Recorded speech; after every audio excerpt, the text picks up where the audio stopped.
Ρε εγώ δεν άκουσες που σου μιλάω.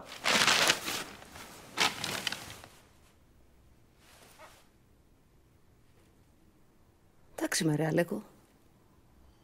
Εντάξει με ρε μωρό μου, χαλάρωσε, εντάξει με. Έφαγα πριν, δεν πεινάω, εντάξει με. Τι μου κουβαλήθηκες ρε μαλάκα το χαμόνα. Ρε μαλάκα, τα σκυλιά τώρα είναι αφύλακτα, το ξέρεις. Αλέκο, μην το συνεχίσεις. Ξεκουμπήσου τραβά, πήγαινε πίσω στο σπίτι να πούμε. Πήγαινε να φυλάξει τα σκυλιά, ρε. Μέσα, σταμάτα σου λέω. Ξεκουμπήσου ρε μάγκα. Σήκω και άντε και γαμίσου να πούμε. Τράβα στα σκυλιά σου, λέω. Τι θα πάθουν τα σκυλιά, Αλέκο. Τώρα θα στα φάνε τα σκυλιά. Σήκω και τράβα ρε μαλάκα. Σταμάτα γαμώτο μου. Σταμάτα μωρή σπαζάρχιδο κι εσύ. Σταμάτα, ακούς. Σταμάτα να μου, η ηλίθεια μου τα έχεις κάνει. Τούμπα να μου τα έχεις κάνει. Έγινε κάτι? Τίποτα.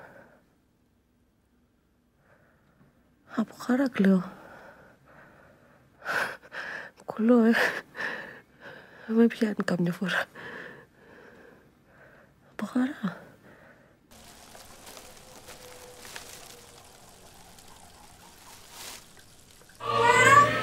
Στέλλα, θέλεις βοήθεια? Θέλεις βοήθεια? Μαριά. Ο Μανώλης! Παιδιά, ο Μανώλης. Μανώλη.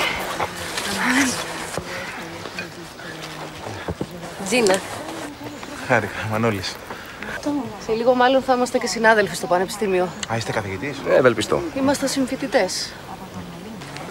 Σέργιο, έχει μηχανή. Μαλακία μηχανή έχει. Σέργιο. Πήγαινε μέσα.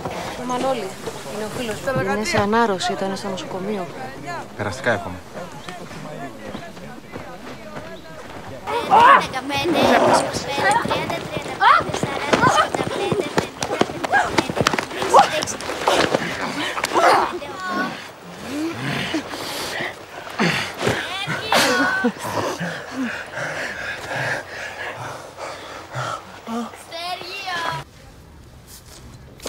Πού πάτε πάλι?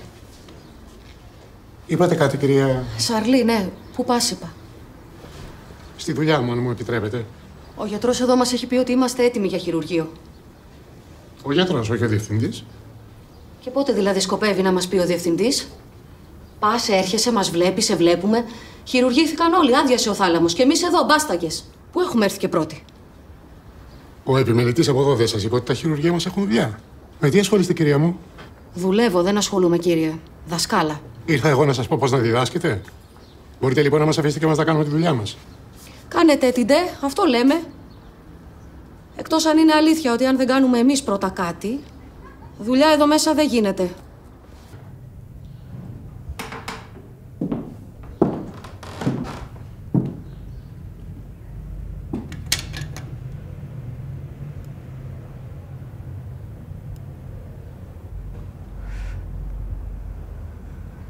Άκουσα με και μην κάνεις φασαρίες.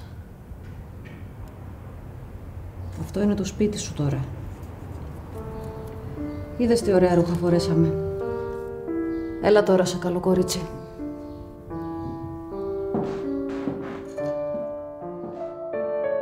Είμαι πολύ αναστατωμένη.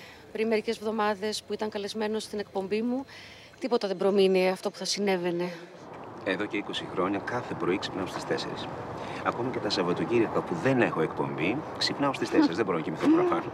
Και αν κάποτε σταματήσει η εκπομπή, θα συνεχίσω να ξυπνάω στις 4. Ελπίσουμε ο Αντώνης να είναι πιο τυχερός. Όχι, δεν είναι θέμα να ελπίσουμε. Ο Αντώνης θα είναι πιο τυχερός, Μαριά. Δηλαδή θα είναι πιο τυχερός και υπάρχει ένας λόγος γι' αυτό.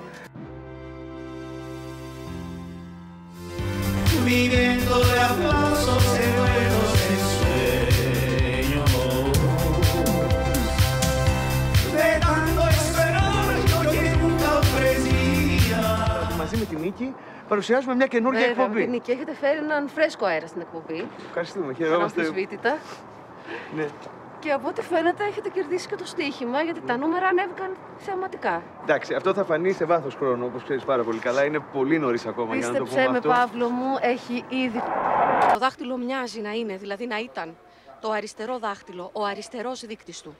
Τέλος, οι δράστες φαίνεται να είναι πολύ προσεκτικοί στις κινήσεις τους, μια και η γραφολογική εξέταση έδειξε πως ο γραφικός χαρακτήρας του σημειώματος που συνόδευε το δάχτυλο δεν είναι άλλος από του Αντώνη. Από ό,τι όλα δείχνουν, οι δράστες στην προσπάθειά τους να μην αποκαλύψουν την ταυτότητά τους, τον υποχρέωσαν να γράψει αυτό στο σημείωμα. Πάμε. Κυρίες και κύριοι, όλη η Ελλάδα παρακολουθεί με κομμένη την ανάσα